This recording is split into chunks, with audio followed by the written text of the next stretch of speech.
হযরত নূহ আলাইহিস সালাম সন্তান কেনানের মৃত্যুর সময় দোয়া করছিল আল্লাহর কাছে, আল্লাহ আমার সন্তান ডুবে যাচ্ছে পানিতে। আল্লাহ নিষেধ করছে, ইন্নাহু লাইসা মিন আলিক, কোরআনের আয়াত। আল্লাহ বলছে, হে নূহ সাবধান, এটা তোমার সন্তান নয়।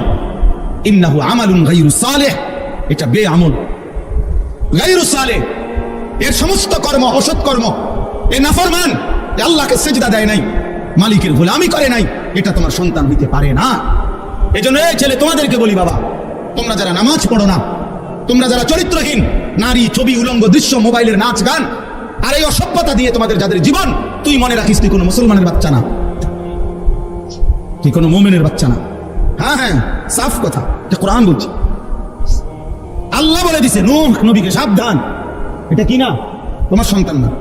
সরো রে, ফালা তাসআলনি, আল্লাহ তাআলা বলছে, হে নূহ সাবধান, আমার কাছে এর ব্যাপারে কিছু চাইবা না, সাবধান। ফালা তাসআলনি, আমার কাছে কিছু চেয়েও না, হাত উঠাইবা না, নামাও। নূহ আলাইহিস সালাম হাত নামায় ফেলছে, হাত নামায় ফেলছে। এজন্য বেঈমান মুমিনের সন্তান হয় না, নাফরমান ইমানদারের সন্তান হয় না। আল্লাহ আমাদেরকে বুঝ দান।